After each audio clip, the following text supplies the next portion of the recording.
1992-93 सालापासून मग वेळ लागलं की थोडीशी बाबुरावजींच्याकडनं मार्गदर्शन आपण करून घेतलं तर आपल्या ऊसाचं उत्पादन सरासरी 45 टनापर्यंत 20-22 टनावरनं 45 टन म्हणजे दुप्पट वाढले। माहिती घेतल्यामुळे हे उत्पादन वाढलं। म्हणजे आपल्याला अजून ऊसाचं उत्पादन वाढवायचं असेल तर अजून आपल्याला जर शास्त्रोक्त माहिती घेऊन ऊसाची शेती केली तर निश्चितपणे ऊसाचं उत्पादन वाढेल। या अनुषंगाने मग ज्या ठिकाणी ऊस पिकासाठीचे नवनवीन व्हरायटी तयार केल्या जातात, प्रसारित केल्या जातात, अधिक ऊसाचं उत्पादन मिळण्यासाठी प्रयोग केले जातात, अशा ठिकाणी म्हणजे मध्यवर्ती ऊस संशोधन केंद्र पाडेगाव, जिल्हा सातारा इथं जाऊन तिथल्या शास्त्रज्ञांच्याकडून माहिती घ्यायला सुरुवात केली। त्याचबरोबर वसंतदादा शुगर इन्स्टिट्यूट मांजरी पुणे इथं जाऊन इथल्या शास्त्रज्ञांच्याकडून माहिती घ्यायला सुरुवात केली। आणि सगळ्यात महत्त्वाचं म्हणजे महात्मा फुले कृषी विद्यापीठ राहुरी इथं जाऊन इथल्या शास्त्रज्ञांच्याकडून माहिती घ्यायची। ही सगळ्यांची माहिती एकत्रित केली आणि यातील माझ्या शेतीला काय लागू होतंय ते वापरायला सुरुवात केली। ह्या तज्ञांचं मार्गदर्शन घ्यायला लागलो आणि 94 साली पहिल्यांदाच एका एकरामध्ये 80-11 या व्हरायटी पासून एका एकरातनं 86 टनाचं त्या काळातलं उच्चांकी उत्पादन मिळालं। म्हणजे सुरुवात 20-22 टनांनी, मग 45 टन आणि मग शास्त्रज्ञांच्या मार्गदर्शनाखाली 86 टनाचं उत्पादन मिळालं। आमचे बरेच मित्र एकत्र बसलो असताना एक अंगठेबहादूर माझे मित्र आहेत विलास कारभारी, ते सहज म्हणाले, दादा आपल्याला 86 टन ऊसाचं उत्पादन मिळालं, खरोखरच कौतुक आहे, फारच छान। पण म्हणले अजून जरा आपण जोर केला असता, अजून जरा व्यवस्थित शेती केली असती आणि 14 टन जर अजून उत्पादन वाढलं असतं तर 86 टन अधिक 14 म्हणजे 100 टन ऊसाचं उत्पादन आपल्याला मिळालं असतं। आणि मग मात्र त्या दिवसापासून डोक्यामध्ये एकच विचार बसला की आता आपण 86 टनापर्यंत पोहोचलोय तर शास्त्रज्ञांच्याकडून अशी माहिती घ्यायची, अशी रासायनिक खतं लिहून घ्यायची की जी वापरल्याने आपल्याला एकरी 100 टन किंवा त्याच्यापेक्षा जास्त उत्पादन मिळेल। मग परत सगळा प्रवास सुरू झाला। मध्यवर्ती ऊस संशोधन केंद्र पाडेगाव असेल, VSI असेल, वसंतदादा शुगर इन्स्टिट्यूट, महात्मा फुले कृषी विद्यापीठ, सगळ्या शास्त्रज्ञांच्या पुढे जाऊन एकच प्रश्न असायचा, सर आमचं 86 टन ऊसाचं उत्पादन आम्हाला मिळालंय, आता 100 टन उत्पादन काढायचंय, 14 टन अजून वाढवायचंय, रासायनिक खताच्या मात्रा लिहून द्या। डोक्यामध्ये एकच विषय होता, भरपूर रासायनिक खतं वेगवेगळी वापरली तर नक्की 100 टन ऊस निघेल।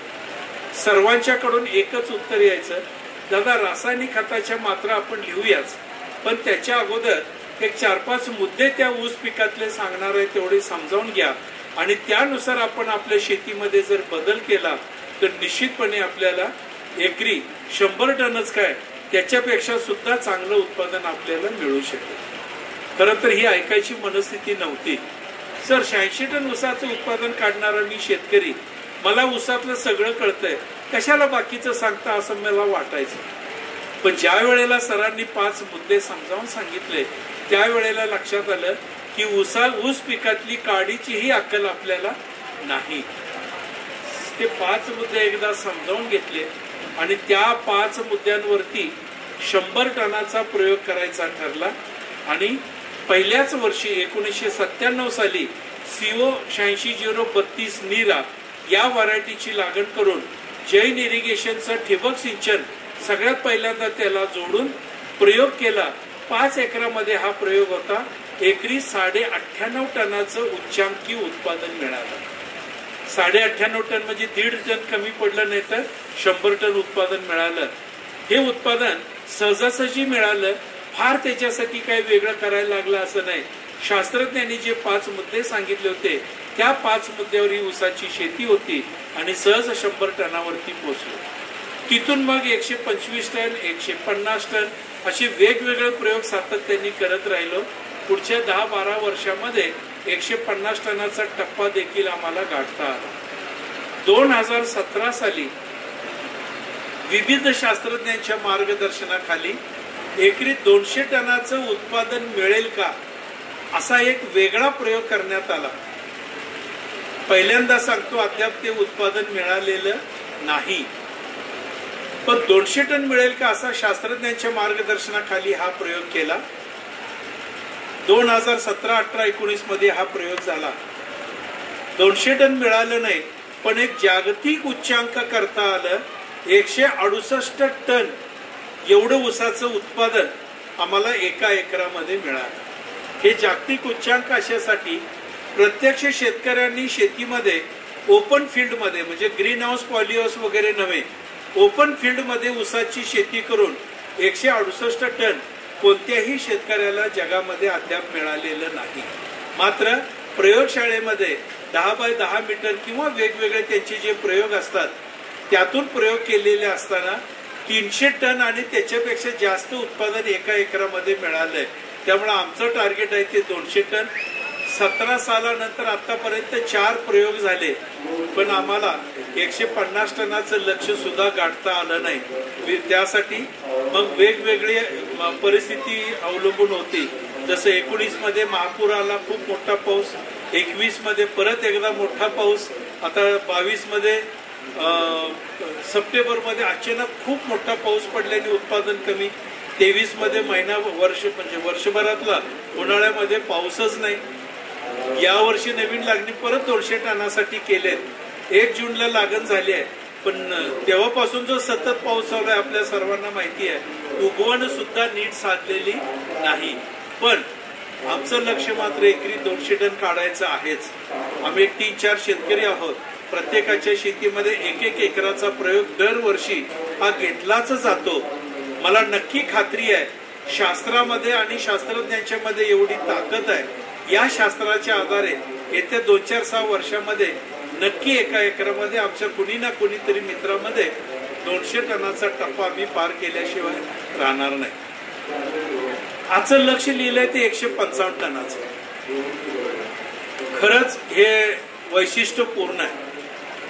एकरी 60 टन, 70 टन, 80 टन काढता काढता दमछाक होते. 80 टन, 90 टन, 100 टन एखाद्या वर्षी मिळून जात आहे.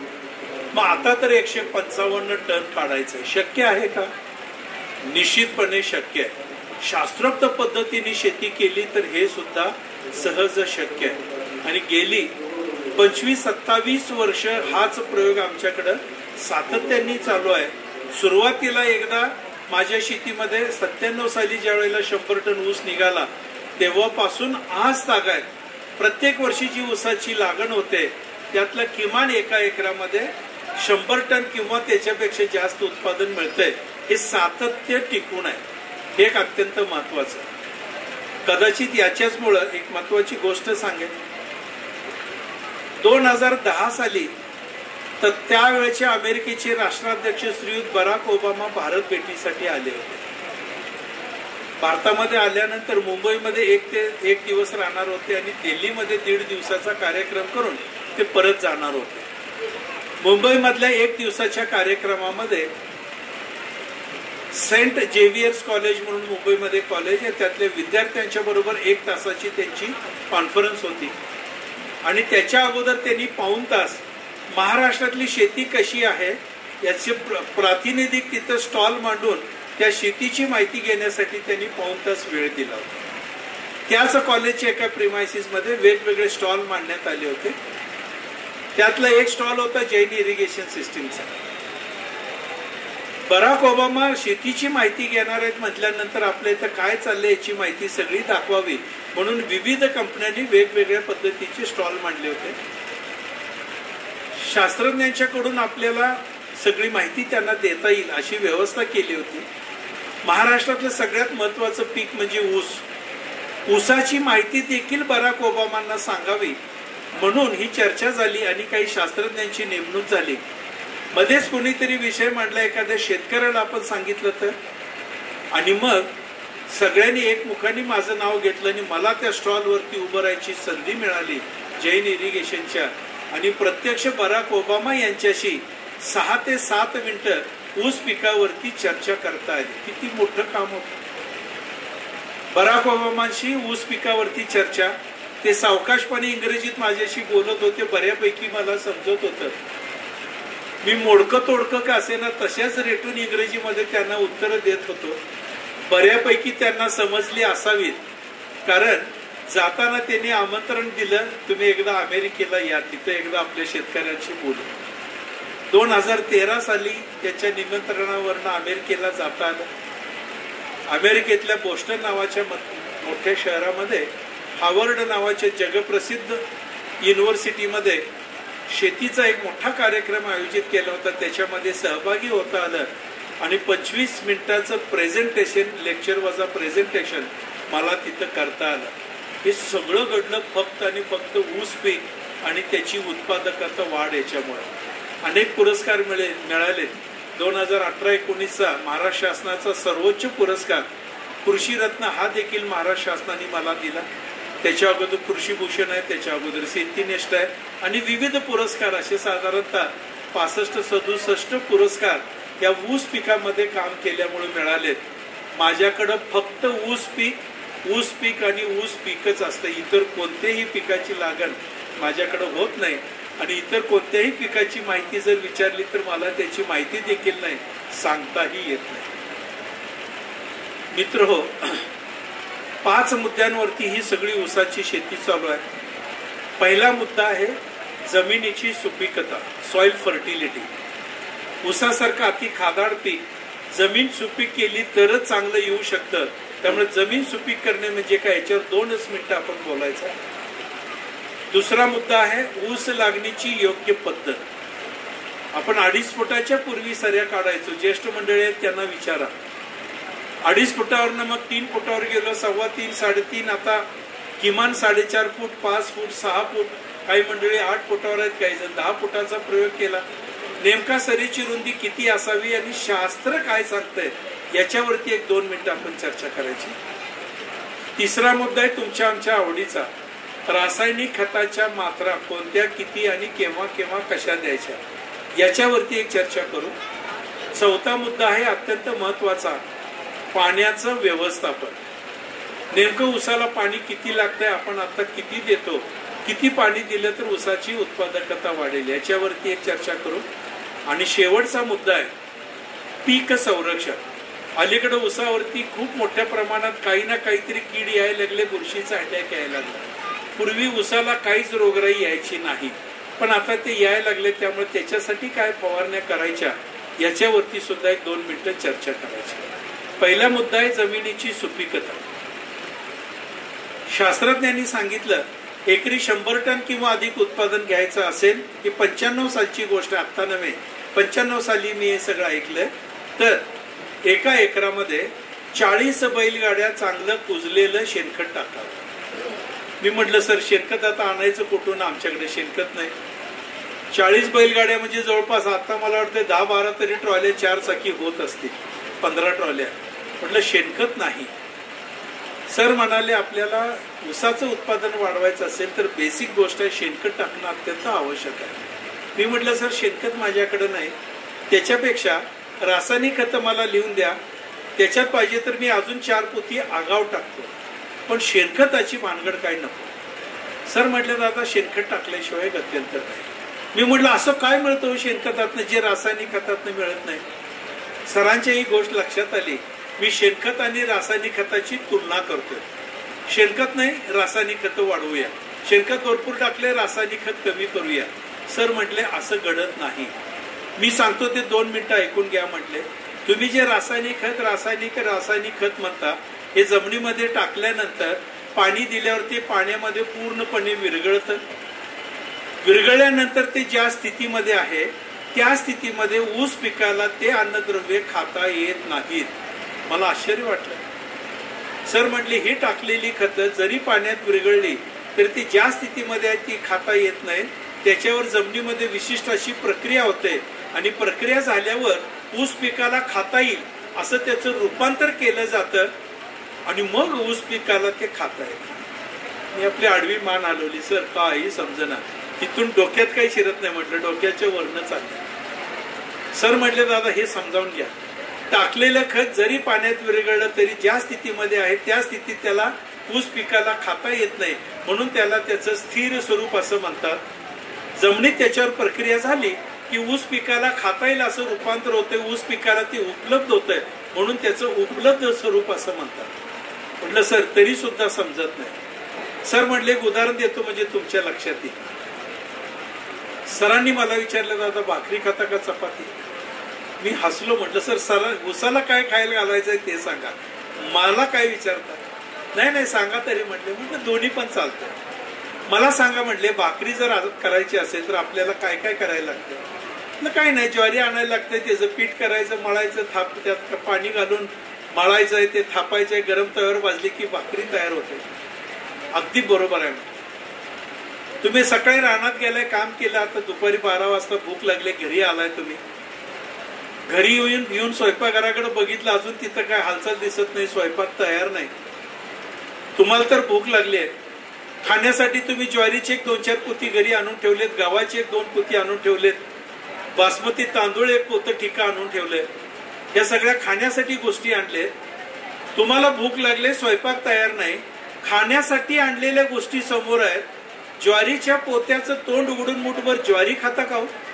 असा त्यांनी मला प्रश्न विचारला. म्हटलं हे सर असं कसं खाता येईल? बरं म्हटले गव्हाच्या पोत्याचं तोंड उघडून मुठभर गहू तरी खाता का? म्हटलं नाही सर असं खाता येत नाही. बरं म्हटले तांदूळ तरी खाता का? म्हटले बासमती तांदूळ. म्हटलं नाही सर असं खाता येत नाही, आणि तसंच चावून खाल्लं तर पोट बिघडेल ना, असं खाता येत नाही. सर म्हटले यालाच म्हणायचं खाण्याची गोष्ट असून सुद्धा ज्या स्वरूपात आपल्याला खाता येत नाही त्याला स्थिर स्वरूप असं म्हणायचं. याच्यात आपल्या घरी प्रक्रिया होते, ज्वारीचं पीठ करा, मळा, थापा, भाजा तव्यावरती, मग भाकरी तयार होते. ती भाकरी आपल्याला खाता येते म्हणून ते त्याचं उपलब्ध स्वरूप आहे. जमिनीमध्ये टाकलेले अन्नद्रव्ये जरी पाण्यात विरघळले तरी ते स्थिर स्वरूपात असतात. ज्वारीसारखे, गव्हासारखे, तांदळासारखे आहेत. ऊस पिकाला डायरेक्ट खाता येत नाही.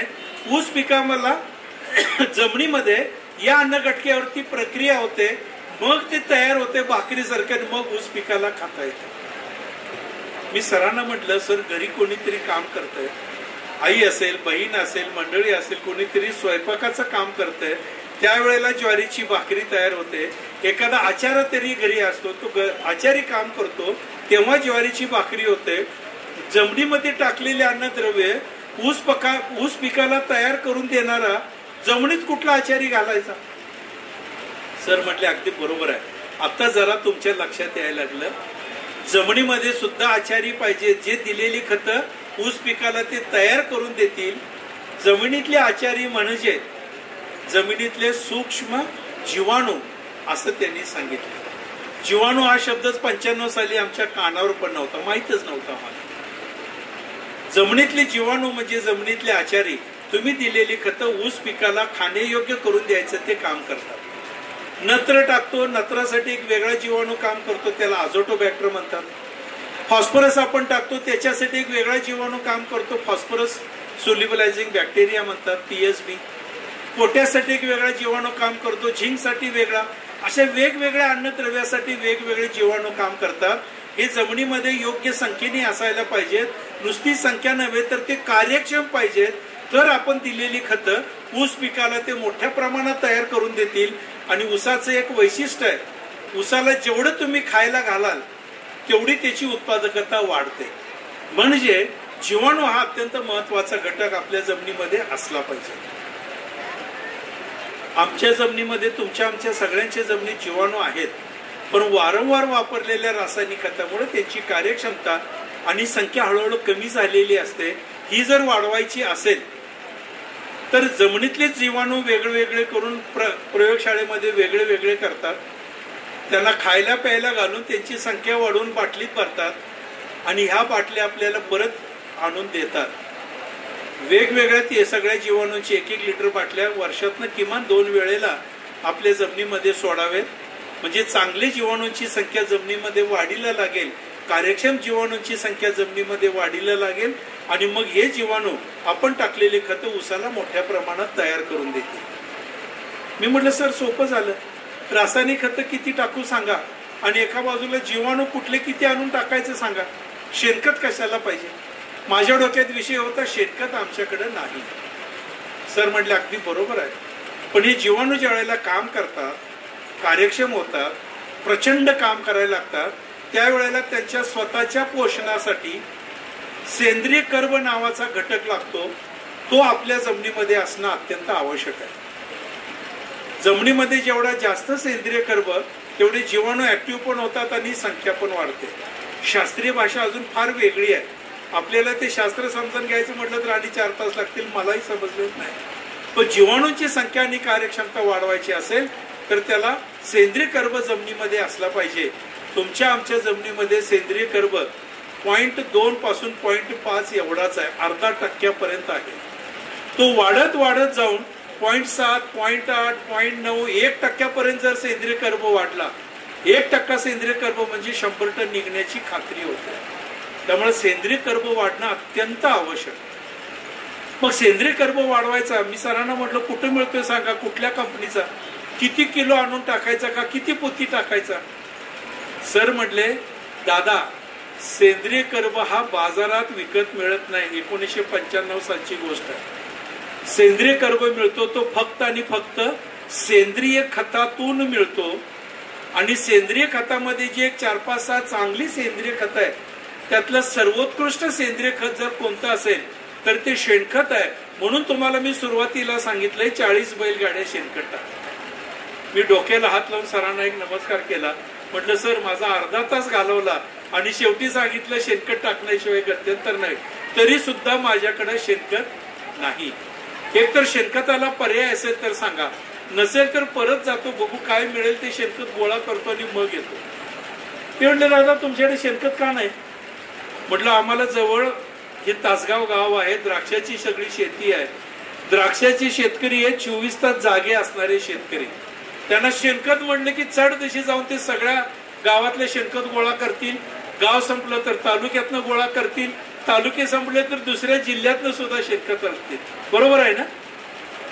आम्ही म्हटलं ऊसवाले शेतकरी म्हणजे सूर्यवंशी शेतकरी. सूर्योदय झाल्यानंतर आम्हाला जाग येते, मग आम्ही शेणखत शोधायला जाणार. त्यावेळेला सगळं शेणखत आमचं संपलेलं असतं. त्यामुळे शेणखत तेवढं आम्हाला सांगू नका. शेणखताचं काम समजलं. शेणखत नाही आमच्याकडं, शेणखताला पर्याय असले तर सांगा. सर म्हटले आहेत ना पर्याय, सांगतो लिहून घ्या. मी लगेच वहीमध्ये शेणखताला पर्याय लिहून घ्यायला सुरुवात केली.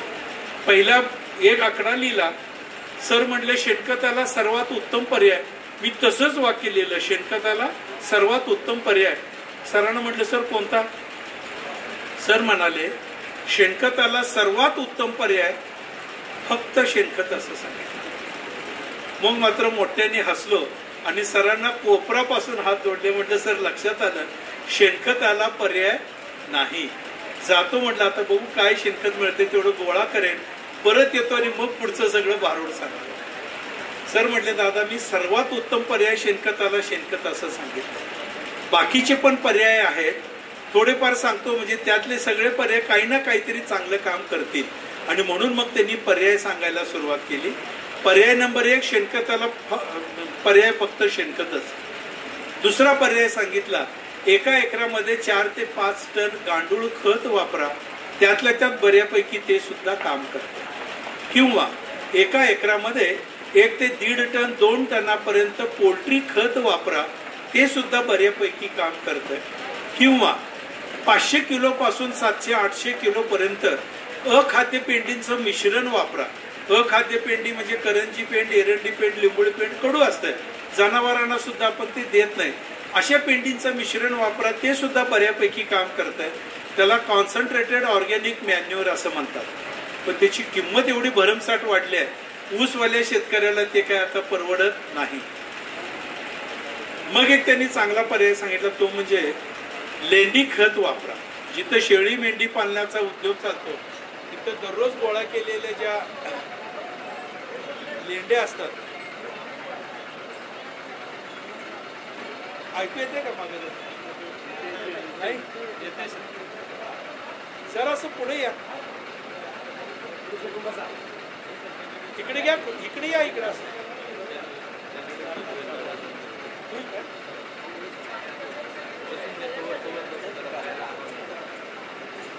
मी जरा बसलं तर चालेल काय. बसून बोला, बसून बोला.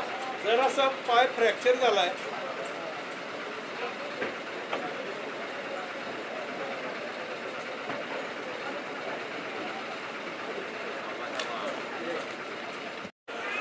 किंवा लेंडी खत. लेंडी खत हे सुद्धा एक चांगलं खत आहे. जिथे शेळी मेंढी पालनाचा उद्योग चालतो तिथे दररोज गोळा केलेल्या लेंड्या आणून टाकाव्यात, किंवा पूर्वपार चालत आलेलं बकरी बसवणे हा एक प्रकार आपल्याकडे होते. मेंढ्या बसवणे, बकरी बसवणे. योग्य संख्येने योग्य दिवसासाठी जर बकरी आपण बसवल्या तर त्याच्या लेंड्या तिथंच पडतात, अतिशय चांगला आहे. शिवाय त्याचं मूत्रही तिथंच पडतं. हे दोन्ही सगळं मातीमध्ये एकदा मिसळलं तर साधारणतः 2 ते 3 वर्ष जमीन सुपीक राहते असं तज्ज्ञ मंडळी सांगतात. त्यामुळं बकरी बसवणे हा एक चांगला पर्याय. सगळ्यात उत्तम पर्याय म्हणजे हिरवळीचं खत करणे. ताग किंवा दहीच्या जमिनीमध्ये टाकावा. टाका, टोका, पेरा जी पद्धत असेल ती टाकताना त्याला एक शास्त्रोक्त पद्धत आहे. 1995 साली महात्मा फुले कृषी विद्यापीठातून प्रकाशित होणारं सुगी नावाचं त्रैमासिक, जानेवारीच्या त्रैमासिकामध्ये हा प्रयोग आहे. ताक द्यायच्या टाकताना 1 पोतं DAP टाकायचं त्याच्यासोबत. आताची किंमत 1350. 25-30 दिवसांनी 1 पोतं युरिया टाकायचं. आताची त्याची किंमत 300 रुपये धरा. म्हणजे साधारणतः 1700 रुपयाच्या आसपास आपण जादा खर्च करायचे. नेहमी ताक द्यायच्या जेवढा येतो त्याच्या 2-2.5 पटीने तो वाढतो. असा ताक द्यायच्या जमिनीमध्ये एकदा गाडला आणि कुजू दिला तर एकरी 50-60 बैलगाड्या शेणखत घातल्यानंतर किंवा 25 टन शेणखत घातल्यानंतर जो फायदा होतो तो या हिरवळीच्या खतामुळे होतो. त्यामुळं हिरवळीचं खत करणं हे अत्यंत महत्वाचं. आपण सगळ्यांनी त्याचा अनुभव घेतला असेल. मग शेवटचा एक पर्याय त्यांनी सांगितला. त्या काळामध्ये आमच्या कारखान्याकडून आम्हाला प्रेसमड मोफत मिळायचे. आम्ही ट्रॅक्टर घेऊन जायचो, ट्रॉलीमध्ये भरायचं, 2-3 टन घेऊन येऊन शेतीमध्ये पसरून टाकायचो. असं वाटायचं की गरम गरम खत टाकले आता चांगलं उत्पादन येणार. त्याचा फायदा होत होता. सर म्हणाले, दादा प्रेसमड टाकणं योग्यच आहे, पण तुम्ही जसं टाकता असं टाकू नका. प्रेसमड आणा, त्याचे आपल्या जमिनीमध्ये एका बाजूला ढीग करा. ढीग करताना तळातली ढिगाची रुंदी 6 फुटापेक्षा जास्त नको. तिरकी असं वर येऊ द्या. 4 ते 5 उंचीचा ढीग करा. 5 फूट उंचीचा ढीग करा. लांबीला कितीही असला तरी चालेल. पहिल्या महिन्यात त्याच्यात पाणी मारून त्याला गार होऊ द्या. पाणी मारताना एक काळजी घ्यायची, पाणी आत मावेल एवढंच मारायचं, खालनं बाहेर वाहून जाईल असं पाणी मारू नका.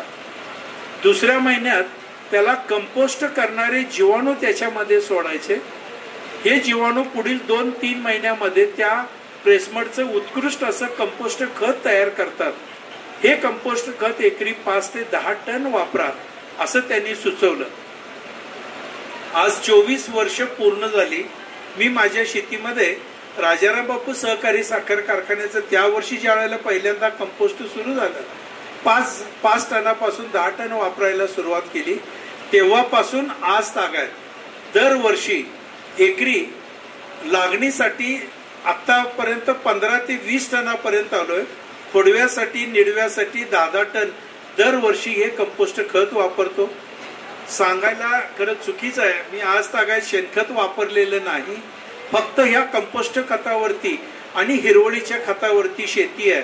सुरुवातीला 85-86 टन, नंतर 100 टन आणि तिथून पुढचे सगळे प्रयोग केवळ हे हिरवळीचं खत आणि या कंपोस्ट खतावरती आहेत. या वर्षी 25 टन प्रति एकर एवढं कंपोस्ट खत त्या जमिनीमध्ये टाकलंय आणि सुरुवातीला हिरवळीचं खत केलंय. मित्र हो, सेंद्रिय खत घातल्याशिवाय आणि जीवाणूंची संख्या आणि कार्यक्षमता वाढवल्याशिवाय ऊसासारखं अति खादाड पीक चांगलं येणार नाही, टार्गेट पर्यंत पोहोचता येणार नाही. त्यामुळं लागण करण्यापूर्वी सरीमध्ये यापैकी कोणतं ना कोणतं तरी सेंद्रिय खताचा वापर करा आणि मग योग्य पद्धतीने सरी काढून त्याची लागण करा. दुसरा मुद्दा आहे ऊस लागणीची योग्य पद्धत. त्याच वेळेला सरांनी पुढे सांगितलं, एक वाक्य अत्यंत महत्वाचं सांगितलं, लक्षात ठेवा. नैसर्गिकरित्या, म्हणजे तुमच्या आमच्या हातात नाही, निसर्गावर अवलंबून आहे. नैसर्गिकरित्या एका एकरामध्ये पक्व ऊसांची संख्या, पक्व ऊस म्हणजे जो आता तयार झालाय, कारखाना तोडून घेऊन जातो आणि गळीताला वापरतो, अशा पक्व ऊसांची संख्या, गळीतास योग्य असणाऱ्या ऊसांची संख्या 35,000 ते 45,000 असते. सरासरी 40,000 असते. एका एकरामध्ये कितीही दाट लागण केली, कितीही जास्त फुटवे घेतले, कितीही कमी रुंदीची सरी काढून जास्त लागण केली तरी सरते शेवटी कारखान्याला जाताना जे तयार ऊस होतात त्या तयार ऊसाची संख्या जास्तीत जास्त 40,000 असते. त्याच्यापेक्षा जास्त ऊस एका एकरामध्ये जगत नाहीत. मला म्हटले दादा तुम्ही जशी लागण करता त्याचा विचार केला तर तुम्ही एका एकरात 1 लाख, 1.5 लाख, 2 लाख, नवे 2.5 लाख त्याच्यापेक्षा जास्त फुटवे घेता आणि त्यातले शेवटी जगतात फक्त 40,000. मी म्हटलं सर असं कसं शक्य आहे? 40,000 जर जगणार असतील तर आम्ही 22,000 फुटवे फक्त जास्त घेतो. कारण ऊस लावला की 1.5 महिन्यांनी खोडकीड येते, सुरळी मरते, तिथं काही ऊस मरतात. पुढे जाऊन 5-6 महिन्यांनी कांडी कीड येते, तिथे एखादा दुसरा ऊस खराब होतो. ऊसाची मोठी बांधणी किंवा भरणी करत असताना कुठलंही अवजार वापरलं तरी चांगले चांगले थोडेफार फुटवे त्यात मरतात. असं आणि काही वेगळी रोगराई आली, एखाद्या वेळेला हुमणी आली किंवा आणि काय आलं तर हे असं मरण्यासाठी 20,000 ते 30,000 आम्ही जादा फुटवे घेतो.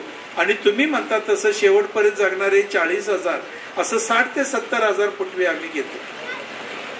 सर म्हटले उत्तर बरोबर आहे, तुम्ही ज्या पद्धतीने लागण करता त्याचा विचार केला तर तुम्ही मात्र 1.5-2 लाखापेक्षा जास्त फुटवे घेता. म्हटलं कसं काय सर? सांगतो म्हटले गणितच करून बघा. आणि मला गणित करायला सांगितलं. आपण सुद्धा मनातल्या मनात ते गणित करून बघा. सर म्हणाले तुमची सरीची रुंदी किती असते? 1995 साली आम्ही 2.5 फुटावर होतो, पण सरांना सांगितलं 3 फूट रुंदीची सरी. दाबून जरा खोटं सांगितलं, कारण प्रगतशील शेतकरी म्हणून त्यांची चर्चा करायला गेलो होतो. बर म्हटले 3 फुटाची सरी. मला उत्तर द्या म्हटले एका एकरामध्ये 3 फूट रुंदीने जर सरी काढली तर एकूण ज्या सऱ्या एका एकरात निघतात त्याची लांबी किती होईल? म्हटलं सर कसं सांगता येईल?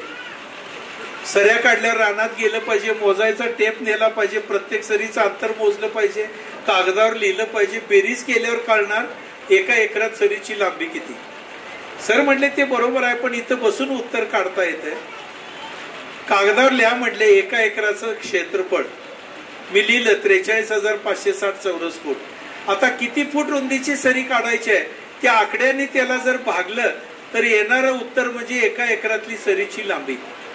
3 फुटांनी भागलं तर उत्तर आलं 14,520 रनिंग फूट.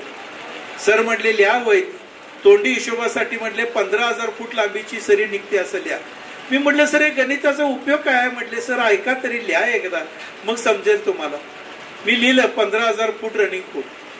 परत विचारलं किती डोळ्याचं टिपर करता आणि कशी लागण करता? पूर्वी आपल्याला सगळेजण सांगायचे टक्कर पद्धतीने लागण करा.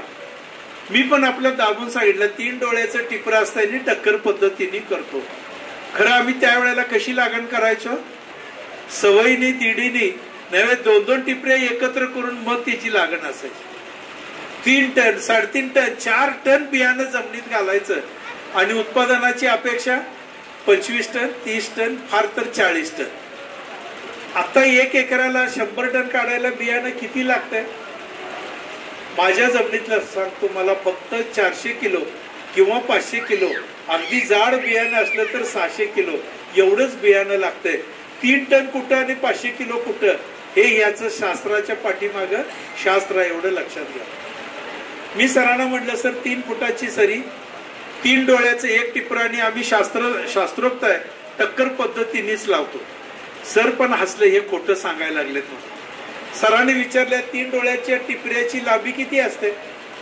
मी म्हटलं सरासरी 1 फूट, जरा कमी असते पण 1 फुटाचं आहे.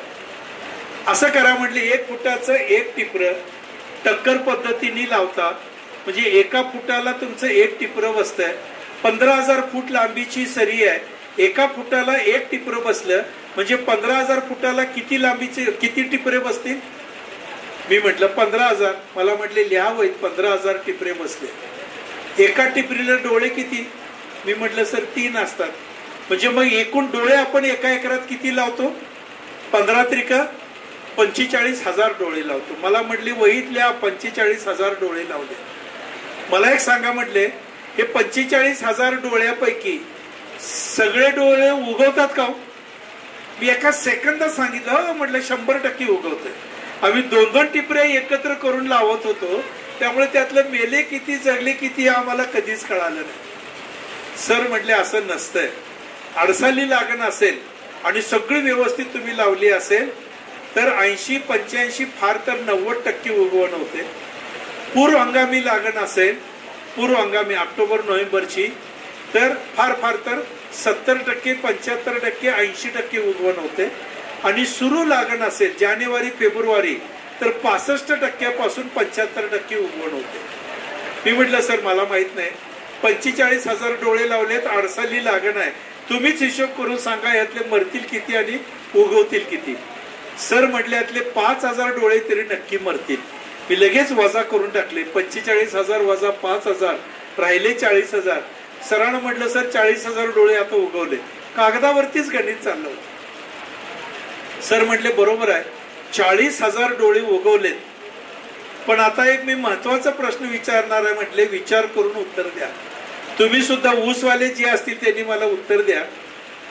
ह्या उगवलेल्या 40,000 डोळ्यापैकी प्रत्येक डोळ्याला तुमच्या जमिनीमध्ये किती किती फुटवे येतात? किती येतात फुटवे आपल्याला? 10, 6, 5, 10, 12, 7, 8, 2 तरी येतात का? 2 पासून 10, 12 असं आपण गृहीत धरू. त्याचा मध्य काढला तर 5 फुटवे नक्की असतात का? बघा, 5 फुटवे. पहिला आलेला मातृकोंब आणि 5 फुटवे झाले 6. 40,000 उगवलेत गुणिले 6 म्हणजे किती फुटवे झाले? 40,000 गुणिले 6 म्हणजे 2,40,000 फुटवे झाले. त्यातले शेवटपर्यंत जगणारे नैसर्गिक किती आहेत? फक्त 40,000. 2,40,000 जगणारे 40,000 वजा करा, राहिले 2,00,000. सरांनी मला लगेच प्रश्न विचारला, जगणारे 40,000 वजा करता राहिलेले 2,00,000 फुटवे, या 2,00,000 फुटव्यांचं तुम्ही काय करता? काय करतो आपण? काही कळालं नाही. मी विचार करत होतो काय करतो. सर म्हटले दादा डोक्याला ताण देऊ नका, ह्याचं उत्तर तुम्हाला माहित नाही. शेवटपर्यंत जगणारे 40,000 वजा जाता उरलेले 2,00,000 फुटवे तुम्ही जमिनीमध्ये टाकलेलं अन्न, जीवाणूंनी अहोरात्र कष्ट करून तयार करून ठेवलेलं अन्न, हे 40,000 आणि राहिलेले 2,00,000 दोघेही समान पद्धतीने अन्न खातात आणि समान वाढत वाढत वाढत जातात. 4, 5, 6 महिन्यापर्यंत ऊस वाढतो, असा दाट ऊस झालेला असतो. तुम्हाला आम्हाला एकदम समाधान असतं. जाणारे येणारे बघतो आणि म्हणतो दादा ऊस 1 नंबरी उगवलाय बरं का, 1 नंबर मध्ये ऊस आलाय. आमची समजूतच अजून अशी आहे, जेवढा दाट ऊस उगवला तेवढा ऊस चांगला. पण आता एक लक्षात ठेवा, जेवढं दाट ऊस उगवेल तेवढं उत्पादन कमी. हे सूत्र पक्क लक्षात ठेवा, कारण इथून पुढे ते सूत्र मी तुम्हाला सांगणार आहे. जगणारे 40,000 आहेत आणि राहिलेले 2,00,000 6, 7, 8 महिन्यानंतर गर्दी झाली म्हणून त्या 2,00,000 फुटव्यांना केवळ सूर्यप्रकाश मिळाला नाही म्हणून हे सगळे मरून जाणार आहे. मी म्हटलं असं कसे मरतील? सरळ गणित आहे. म्हटले आपण जमिनीमध्ये अन्न टाकतो, जीवाणू ते अन्न तयार करून ठेवतात. तयार असलेलं अन्न वापसा स्थिती असताना जमिनीतलं हे अन्न मुळाद्वारे हे ऊस अन्न उचलून घेतं, अन्न शोषण करतं, अपटेक होतो, अन्नाचं अपटेक केला जातो, ऊसामध्ये हे अन्न येतात. ऊसामध्ये अन्न आल्यानंतर ऊसाच्या खोडामध्ये अन्न घटक आले तर याच्यावरती ऊसाची वाढ होत नाही. अत्यंत महत्वाचा मुद्दा सांगितला. इथं आलेले अन्नद्रव्ये विभागून प्रत्येक हिरव्या पानामध्ये पाठवले जातात. प्रत्येक हिरव्या पानामध्ये हे सगळे अन्नद्रव्ये येतात. हिरव्या पानात एकदा अन्नद्रव्ये आले तर त्या अन्नद्रव्यावरती ऊसाची वाढ होते का? तर नाही. या हिरव्या पानामध्ये आलेले अन्नद्रव्ये त्याच्यात हवेतनं कार्बन डायऑक्साइड वायू घेऊन मिसळला जातो. नैसर्गिक क्रिया आहे. त्या पानांमध्ये बारीक छिद्र आहेत, ते पान हवेतलं कार्बन डायऑक्साइड वायू ओढून घेतं. जमिनीतनं जे पाणी आपण देतो त्यातून हायड्रोजन आणि ऑक्सिजन ओढून घेतं. ही नैसर्गिक क्रिया चालते, आपल्याला कष्ट करायची गरज नाही. या पानामध्ये हिरव्या पानात आलेले अन्नद्रव्ये, हवेतनं घेतलेला कार्बन डायऑक्साईड वायू, हायड्रोजन आणि ऑक्सिजन यांचं मिश्रण या पानात तयार होतं. या मिश्रणावर तरी ते ऊसाची वाढ होते का? तर नाही. जोपर्यंत या मिश्रणावर, या पानावर वरून सूर्यप्रकाश पडत नाही, सूर्यप्रकाश पडला की प्रकाश संश्लेषण क्रिया होते, फोटोसिंथेसिस ही क्रिया होते आणि या अन्नद्रव्याचं रूपांतर ग्लुकोज, सुक्रोज, फ्रुक्टोज जे काही घटक असेल त्याच्यामध्ये याचं रूपांतर होतं आणि हे तयार झालेले अन्नद्रव्ये पानातनं पाठीमागे येतात आणि ऊसाच्या शेंड्यापासून खाली मुळ्यांपर्यंत पाठवले जातात. त्याच्यावरती ऊसाची वाढ होते. प्रकाश संश्लेषण क्रिया अत्यंत महत्वाची. आपण कितीही अन्नद्रव्ये जमिनीमध्ये टाका, ऊसानं कितीही अन्नद्रव्ये उचलून घेऊ द्या, हवेतनं कितीही कार्बन डायऑक्साईड घेऊ द्या, हे सगळं मिश्रण कितीही तयार होऊ द्या, जोपर्यंत त्या पानावरती सूर्यप्रकाश पडत नाही तोपर्यंत पुढचं अन्नद्रव्य तयार होत नाही ज्याच्यावरती ऊसाची वाढ होते.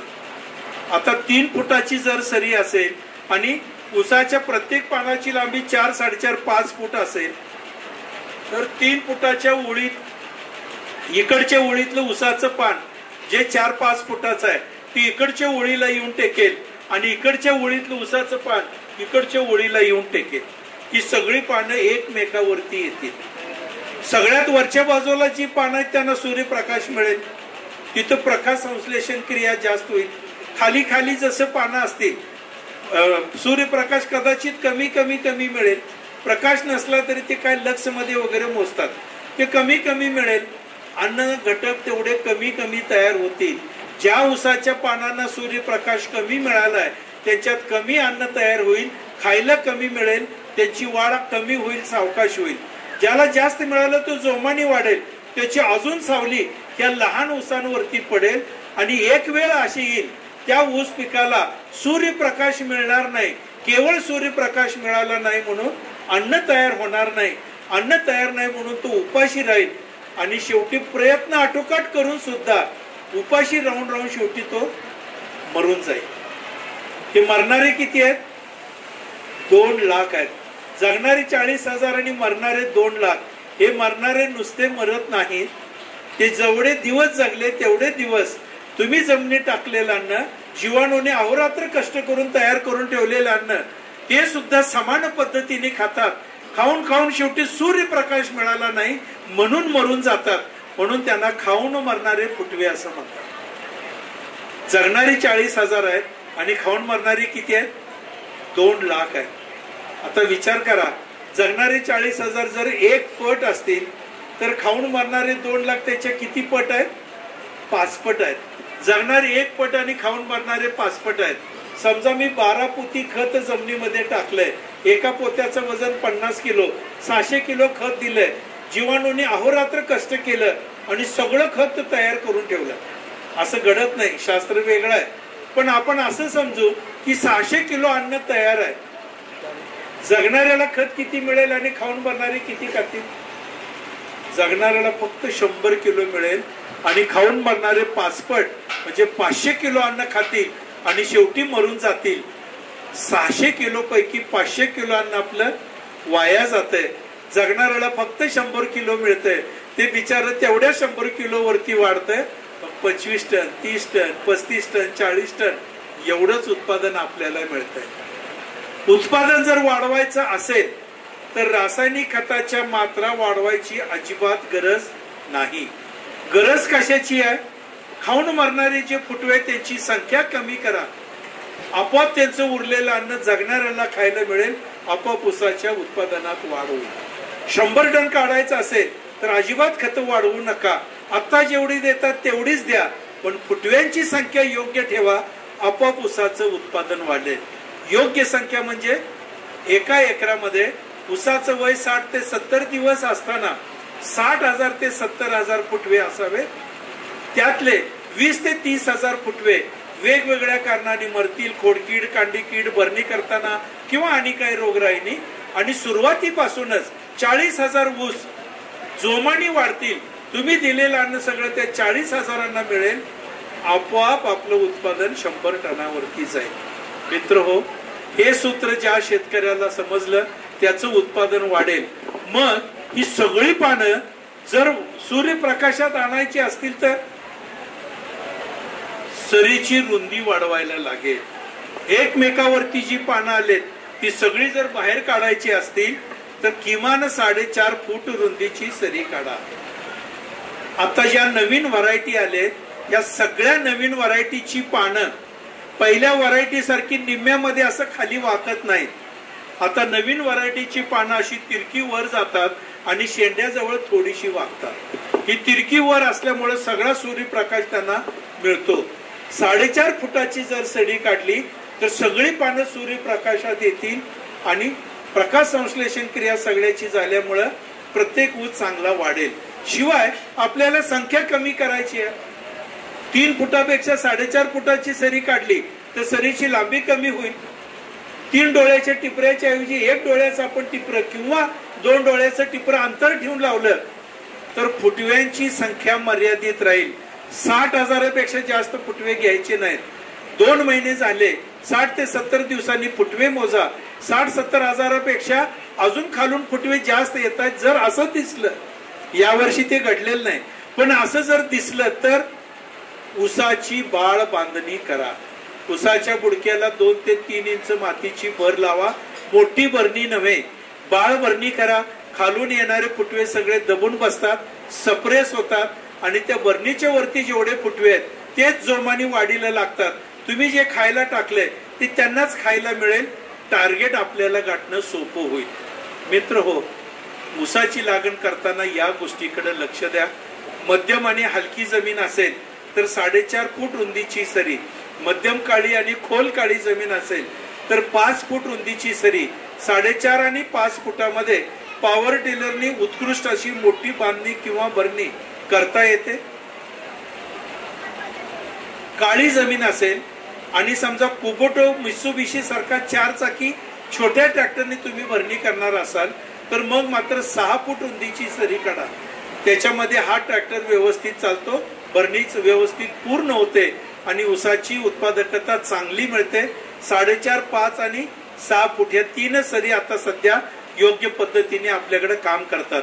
आम्ही 8 फुटाचं करून बघितलंय, 10 फुटाची सरी केली आहे, 12 फुटाची सरी केली आहे. 8, 10, 12 मध्ये सुद्धा 100 टनापेक्षा जास्त उत्पादन मिळालंय.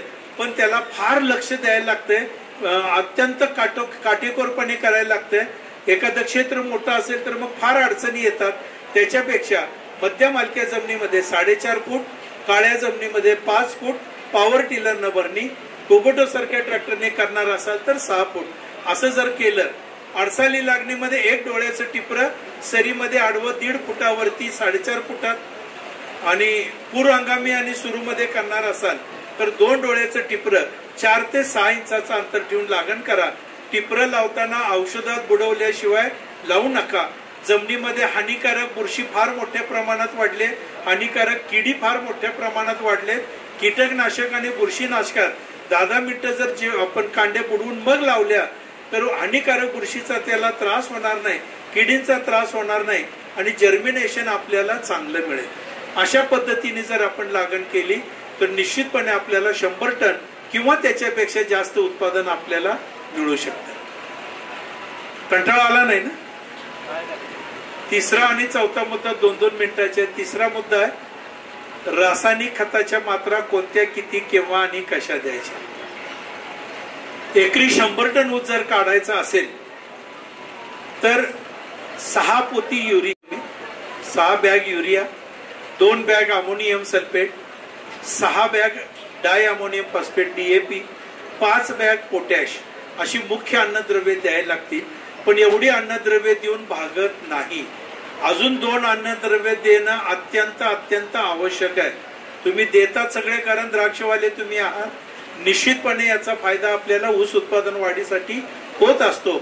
अजून 2 अन्नद्रव्ये द्यायचे, ते म्हणजे दुय्यम अन्नद्रव्ये ज्याच्यामध्ये कॅल्शियम, मॅग्नेशियम आणि सल्फर असतं, आणि सूक्ष्म अन्नद्रव्ये ज्याच्यामध्ये ferrous, zinc, copper, manganese, boron, molybdenum आणि क्लोराईड असतात. हे 7 घटक असे एकूण 16 घटक आपल्याला ऊस पिकाला पुरवायचे. 16 घटकापैकी 3 घटक मी मगाशी सांगितलं कार्बन डायऑक्साईड वायू, हायड्रोजन, ऑक्सिजन हे आपोआप नैसर्गिकरित्या ते घेत आहे, आपल्याला चिंता करायची गरज नाही. 13 अन्न घटक आपल्याला त्याला पुरवायचे आहेत. पहिले 3 अन्न घटक त्याला मुख्य अन्न घटक म्हणतात, नत्र, स्फुरद आणि पालाशी. NPK जो युरिया, DAP, पोटॅश किंवा 10-26-26 किंवा वेगवेगळ्या अन्न खतामधून आपण देतो. दुय्यम अन्नद्रव्ये कॅल्शियम नायट्रेट एका एकराला 50 किलो द्यायला लागतंय नायट्रेट फॉर्म मध्ये, कॅल्शियम नायट्रेट मध्ये. मॅग्नेशियम द्यायचं, मॅग्नेशियम सल्फेट मध्ये 50 किलो. आणि गंधक द्यायला लागतो, बेंटोनेट गंधक आपण सर्वजण वापरतो, 30 किलो पर्यंत गंधक जमिनीमध्ये द्यायला लागतो 100 टनासाठी. राहिले आता 7 घटक, बेरज, झिंक, कॉपर, मॅंगनीज, बोरॉन वगैरे. हे वेगळे वेगळे द्यायच्या ऐवजी महाराष्ट्र शासनाने ग्रेड ठरवून दिले.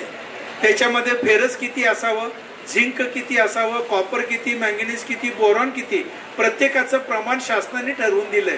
त्याला महाराष्ट्र ग्रेड नंबर 1 असं म्हणतात. अशा 10-10 किलोच्या पिशव्या तयार आहेत. अशा 10 किलोच्या 3 पिशव्या जर आपण वापरल्या तर 100 टनाचं गणित पूर्ण होतं. म्हणजे NPK, मायक्रो न्यूट्रिएंट आणि सेकंडरी न्यूट्रिएंट एवढं आपल्याला सगळं वापरलं तरच ऊसाची गरज पूर्ण आहाराची होते आणि मग 100 टनाकडे आपल्याला वाटचाल करता येते. याचे सगळे तक्ते मी आपल्याला पाठवून देतो.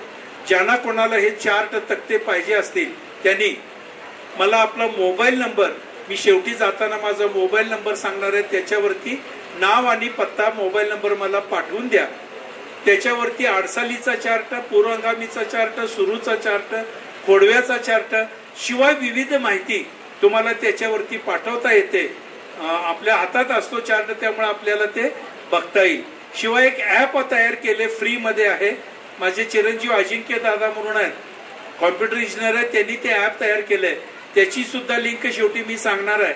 ऍप जर आपण डाउनलोड करून घेतलं, फ्री मध्ये आहे सगळं, तर दररोज आपल्याला काय करायचं ते ऍपच्या माध्यमातून आपल्याला कळेल. आपल्या खिशामध्ये, मोबाईल मध्ये हे सगळं दररोज आपल्याला बघायला मिळेल. रासायनिक खतं टाकताना काय काळजी घ्यायची तेवढं सांगतो. ऊसाची लागण करण्यापूर्वी सरीमध्ये बेसल डोस टाकून मग लागण, औषधात बुडवलेल्या कांड्याची लागण करणे, याला म्हणायचं बेसल डोस टाकून लागण केली. हा जो बेसल डोस आहे तो साधारणतः फॉस्फरस, पोटॅश, सूक्ष्म अन्नद्रव्ये आणि दुय्यम अन्नद्रव्ये यांचं मिश्रण करून टाकायचं असतं. माती परीक्षणानुसार हा डोस ठरवला जातो. हा डोस जो आपण टाकतो, बऱ्याच वेळेला बऱ्याच शेतकऱ्यांचं लागणीच्या अगोदर सरीमध्ये टाकला जात नाही. कारण वेगवेगळे असतील. गडी लवकर उपलब्ध होत नाहीत, झाले तर वेळेत येत नाहीत. काही वेळेला खतं आपण आणायची राहिलेली असतात. बरं असू द्या, गाईने लागण करून घेऊ म्हणून आपण लागण करतो. या वर्षी तर विचित्र परिस्थिती, लागणीच्या दरम्यान एवढा पाऊस चालू होता, आपल्याला खतं टाकता आली नाहीत. हीच खतं बेसल डोस म्हणून जी आपण लागणीच्या अगोदर टाकणार आहे सरीमध्ये, तीच खतं मग नंतर आपण 15 दिवसांनी, महिन्यांनी सरीमध्ये टाकून देतो. खर्च तेवढाच, कारण बेसल डोस जो देणार आहे तोच आपण नंतर देतो. खर्च तेवढाच, पण उत्पादनामध्ये अगोदर बेसल डोस देऊन लागण जी केली आहे तो, आणि नंतर मग महिन्याने तोच डोस दिला तर 20 ते 25% उत्पादनात घट येते, हे शास्त्रज्ञांनी सिद्ध केलं. त्यामुळे न चुकता बेसल डोस देणं अत्यंत अत्यंत आवश्यक. साधारणतः 2 DAP, 1 पोटॅश, सूक्ष्म अन्नद्रव्याची 15 किलो, गंधक 15 किलो आणि मॅग्नेशियम 25 किलो हे सगळं सरीमध्ये टाकून द्या. सरीत मातीमध्ये एखाद्या अवजाराने मिसळून घ्या आणि मग औषधात बुडवलेले टिपरे लावा. अतिशय चांगलं उत्पादन येते. 20 दिवसांनी 1 पोती युरिया टाकून पाणी द्यायचं. 45 दिवसांनी 2 पोती युरिया टाकून पाणी द्यायचं. 65-70व्या दिवशी 1 युरिया, 1 DAP, 1 पोटॅश हे तिन्ही एकत्र करा. ऊस तोपर्यंत चांगला उगवलेला असतो. ऊसाच्या कोणत्या तरी एका बगलेमध्ये पहारीच्या साह्याने 4 ते 6 इंच खोलीचं एक छिद्र काढायचं, त्याच्यामध्ये खत घालून झाकायचं. 2 छिद्रामधलं अंतर 1 ते 1.5 फुटाचं ठेवायचं. सगळ्यांच्या कपाळावर आठ्या पडलेल्या मला इथनं दिसायला लागले. मगापासून बरंच चाललं होतं, खत टाकून द्या, युरिया टाका, युरिया टाका. हे पारीनं खत घालायचं आणि काय भानगड काढली, कुठनं आणायचे? पारी मिळतील हो, पण ते मारायला गडी कुठनं आणायचे? मित्र हो, फॉस्फरस आणि पोटॅशची आणि सूक्ष्म अन्नद्रव्याची उभी हालचाल ही 1 ते 2 सेंटीमीटर होते असं शास्त्रज्ञांनी सिद्ध केलंय. जमिनीच्या प्रकारानुसार थोडं कमी जास्त. आपण डीएपी टाकलाय त्यातलं फॉस्फरस 1 ते 2 सेंटीमीटर खाली जाणार. आपण पोटॅश टाकलाय तो त्यातलं 1 ते 2 सेंटीमीटर खाली जाणार. आपण टिप्रस मुळात लावतो 2-2.5 सेंटीमीटर खाली, 1 इंच खाली लावतो.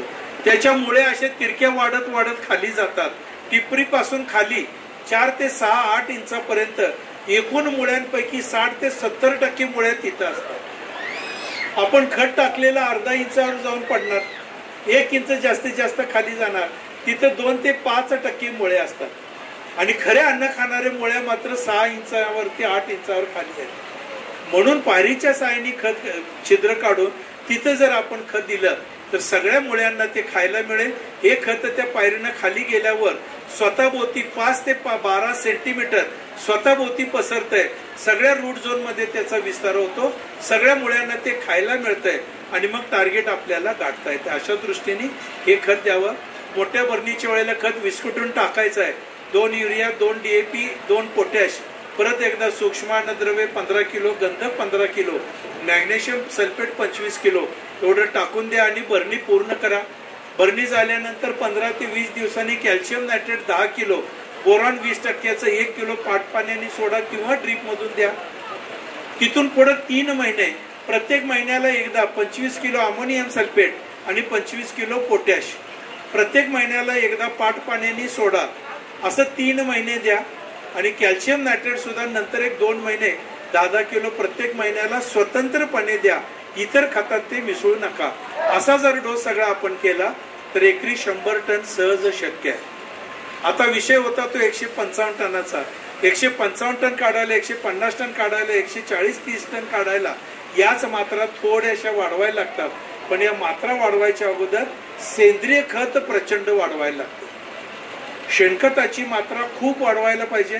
शेणखत त्यातच गांडूळ खत पण थोडंफार मिसळा, त्यातच पोल्ट्री खत थोडासा घाला, बाजारात मिळणाऱ्या बायो कंपोस्ट त्यामध्ये 2-4 बॅगा मिसळा. असं सगळं टाकून जमीन पहिल्यांदा चांगली सुपीक करा आणि अशीच खतं एकदा थोड्या प्रमाणात बांधणीच्या वेळेला पण थोड्याफार एकदा टाका. मग पोल्ट्री खत असेल किंवा एखादं बायो कंपोस्ट असेल हे सुद्धा सरीमध्ये टाकून बांधणी करा. आणि मग रासायनिक खताच्या मात्रा थोड्याफार वाढतात. त्याच्यासाठी महात्मा फुले कृषी विद्यापीठ राहुरी यांचं अपेक्षित ऊस उत्पादनाची सूत्र म्हणून फॉर्म्युला आहे.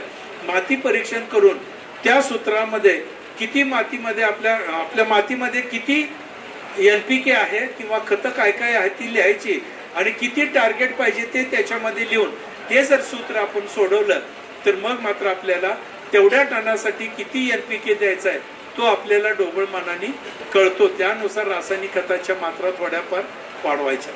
अशा पद्धतीने नियोजन केलं तर निश्चितपणे उत्पादन वाढेल.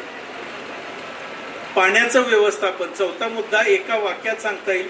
ऊसाला पाणी थोडं थोडं आणि सारखं सारखं लागतं. थोडं थोडं आणि सारखं सारखं लागतं. पूर्वी आमच्या पूर्वजांनी सांगितलं ऊसाला पाण्यात उभं करा म्हणजे मग तो मालकाला पैशाच्या राशीवर उभा करतो असं सांगितलं होतं. आम्ही तेच उचललं. 85 साली आमच्याकडे लिफ्ट इरिगेशन आलं, कोऑपरेटिव्ह लिफ्ट इरिगेशन.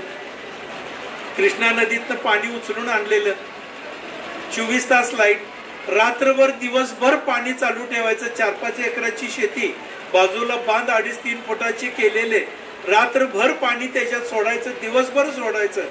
उंचावर जाऊन बघितलं की तळ्यासारखं सगळं पाणी भरलंय आणि त्याच्यात ऊस उभा राहिलाय. असं दिसलं की समाधान वाटायचं, चला ऊसाला आपण पाण्यात उभं केलंय. रात्री निवांत झोप लागायची, स्वप्न पडायचं आणि पैशाच्या ढिगावर बसलोय असं स्वप्न पडायचं. 3-4-5 वर्ष गेली, काही पैशाचा ढीग मिळाला नाही. ढीग मिळाला तो बँकेत कर्जाचा ढीग वाढत चालला होता. मग मात्र शास्त्रज्ञांच्याकडे जाऊन सगळं विचारलं. सरांनी सांगितलं, म्हटले दादा असं पाणी देऊ नका, ऊसाला पाणी थोडं थोडं आणि सारखं सारखं लागतंय. असं जर आपण पाणी दिलं तरच ऊसाची उत्पादकता वाढते. आणि त्याच्यासाठी आता एक सगळ्यात चांगलं माध्यम म्हणजे ठिबक सिंचन आहे. ठिबक सिंचनने दररोज ऊसाला किती पाणी पाहिजे तेवढंच मोजून पाणी देता येतं, तर ऊसाची वाढ आपल्याला अपेक्षित गाठता येते. एकतर ठिबक सिंचन जोडा, नसेल तर थोडं थोडं पाणी आणि सारखं सारखं पाणी द्यायचा प्रयोग करा, उत्पादकता नक्की वाढते. शेवटचा मुद्दा आहे पीक संरक्षण. ऊसाला वेगवेगळे रोगराई येते, कीड यायला लागलेत. ऊस लावला की 45व्या दिवशी एकदा एक फवारणी करायची. 15 लिटरचे 4 पंप लागतील. एका पंपाला 30 मिली क्लोरोपायरिफॉस औषध घाला. त्यातच 30 ग्रॅम 22 टीन घाला. त्यातच 19 स्टार्टर ग्रेड 150 ग्रॅम घाला. चिलेटेड सूक्ष्म अन्नद्रव्य 30 ग्रॅम त्यात घाला आणि असे 4 पंप तयार करा आणि त्याच्यावर फवारणी करा. खोडकीड येते त्याचा संपूर्ण आळा आपल्याला बसतो. असेच 20-20 दिवसाच्या अंतराने 3 ते 4 फवारण्या करायच्या. प्रत्येक वेळेला कीटकनाशक बुरशीनाशक बदलून घ्या. प्रत्येक वेळेला NPK सुद्धा बदला. पहिल्यांदा 19 घेतलंय, दुसऱ्यांदा 1261 घ्या, तिसऱ्यांदा 13-0-45 घ्या, पुढे जाऊन 0-52-34 घ्या. असे वेगवेगळे अन्नद्रव्य घेऊन कीटकनाशक बुरशीनाशक वेगवेगळे घेऊन ऊसाच्या वाढीनुसार पंपाचे प्रमाण वाढवत जर आपण फवारणी केली तर ऊसावरती रोगराई येण्याचं प्रमाण अत्यंत कमी राहतं. बुरशीचा अटॅक अत्यंत कमी राहतो आणि ऊसाची निकोप वाढ होते, सशक्त वाढ होते. त्यामुळे ऊसाच्या उत्पादनामध्ये आपल्याला भरीव वाढ मिळते आणि टार्गेट गाठता येते. हे सगळे चार्ट मी आपल्याला मोबाईलवरती पाठवून देतो. त्यासाठी एकच करायला लागेल, मी मोबाईल नंबर सांगणार आहे, तो लिहून घ्या. त्याच्यावरती मला आपल्याकडून नाव आणि पत्ता त्या मोबाईल नंबरवरती व्हॉट्सअपवरती जर पाठवलं तर मी त्याच्यावरती सगळे चार्ट पाठवतो. आमच्या ग्रुपमध्ये ॲड केलं जात आहे. ग्रुपमधनं दररोज काही ना काही माहिती त्याच्यातून आपल्याला ऊस पिकाबद्दलची मिळत राहते. माझा मोबाईल नंबर आहे 9404 36 75 18. परत एकदा सांगतो 9404 36 75 18. याच्यावरती आपलं नाव आणि पत्ता लिहून पाठवून द्या. नुसतं मिस कॉल देऊ नका, काय उपयोग नाही. मला नाव पत्ता आपल्याला कळणार नाही. नाव पत्ता पाठवा, आमच्या ग्रुपमध्ये ॲड केलं जाईल आणि सगळी माहिती आपल्याला मिळत राहील. जर आपण ॲप डाउनलोड करणार असाल तर आपल्या मोबाईलमध्ये प्ले स्टोअर नावाचं एक असतं. त्याच्यावरती जाऊन आपण उघडलं तर त्याच्यावरती सर्च करायचं, संजीव माने हे नाव टाईप करा. इंग्रजीमध्ये टाईप केलं की माझा फोटो आणि ते ॲप्लिकेशन येतं. त्याच्यावर क्लिक केलं की 2च मिनिटामध्ये हे सगळं डाउनलोड होतंय. प्ले स्टोअरवरती ते आपल्याला मिळेल. ते डाउनलोड करा.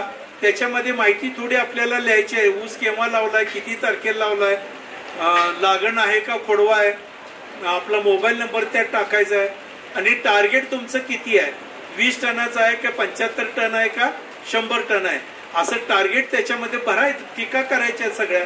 असं जर केलं आणि कॅल्क्युलेट केलं तर वर्षभरासाठी कोणत्या दिवशी काय काय करायचं आहे, कोणत्या तारखेला करायचं आहे, ही सगळी माहिती त्या ॲपमध्ये आपल्याला मिळत राहील.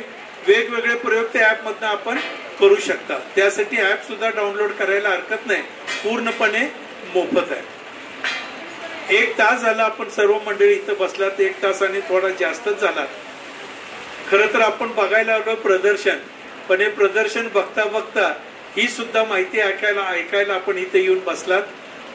अत्यंत मनापासून आपल्या सर्व शेतकरी बंधू आणि भगिनींचं मनापासून आपला आभार मानतो. या रोहित दादांच्या प्रेरणेने हे जे प्रदर्शन आपलं इथं भरवलंय, या प्रदर्शनामध्ये आपल्यासारख्या तज्ज्ञ आणि ज्येष्ठ श्रेष्ठ शेतकऱ्यांच्या पुढं बोलायची संधी मला या मंडळींनी दिली. माने नावाचे इथले कार्यकर्ते, त्यांचा मला 2-3दा फोन आला आणि त्यांनी सांगितलं की दादा आपल्याला यायचंच आहे. रोहित दादांनी आपल्याला आमंत्रण दिलं आणि या कार्यक्रमाला या. थोडंसं बरेच ठिकाणी कार्यक्रम असतात, पण आज मुद्दाम या कार्यक्रमाला वेळ काढून मी इथं आलो. त्यांनी मला इथं बोलवलं, आपल्यासारख्या तज्ज्ञांच्या पुढे बोलायची संधी दिली. त्याबद्दल या सर्व आयोजकांचा आभार मानून थांबतो. जय हिंद, जय महाराष्ट्र.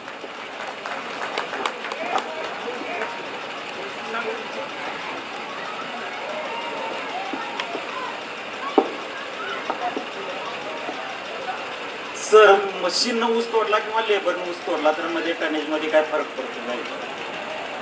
काही नाही.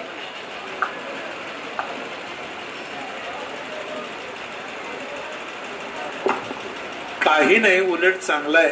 आता लेबर कुठे मिळायला लागले, तोडतात आपण बघतो 2-2, 4-4 इंच वरती ते फुटं राहतात आणि आपल्याला त्याला छाटायचा त्रास होतोय. मशीनने तोडलं तर फारच चांगलं आहे. फक्त कांड्या काही पडतात त्या आपल्याला उचलून त्याच्यामध्ये टाकायला लागतात आणि मशीन फिरत असताना जमीन थोडीशी वाळलेली असावी लागते. तो मशीन चालक त्याच्याबरोबर असणारे ट्रॅक्टर यांनी थोडीशी काळजी घेतली. 4.5 फुटापेक्षा जास्त सरीची रुंदी असेल, किमान 4 फूट, 4.5 फुटाची सरी 5-6 फुटाची असेल तर मशीन अगदी व्यवस्थित चालतं. काहीही काळजी करू नका. जरी त्या काय ते बुडके राहतात त्याच्यावर एखादं चाक केलं तरी एवढं काही नुकसान होत नाही. पण बुडके अत्यंत जमिनीच्या लगत किंवा जमिनीच्या आत छाटले जातात. त्यामुळं ऊसाची उगवण खोडव्याची होताना मर्यादित संख्येने होते. इतर वेळेला 20-20, 25-25 फूट त्याला येते. आपण बघतो खोडव्याला आता 25 फूट आली तर मगाशीच आपण गणित बघितलंय, जेवढे फुटवे जास्त तेवढं उत्पादन कमी. इथं सुद्धा खोडव्याला मर्यादित पाहिजे असतील तर बुडके छाटावे लागतात, जमिनीमध्ये छाटावे लागतात. ते आपोआप मशीनने छाटलं जातंय.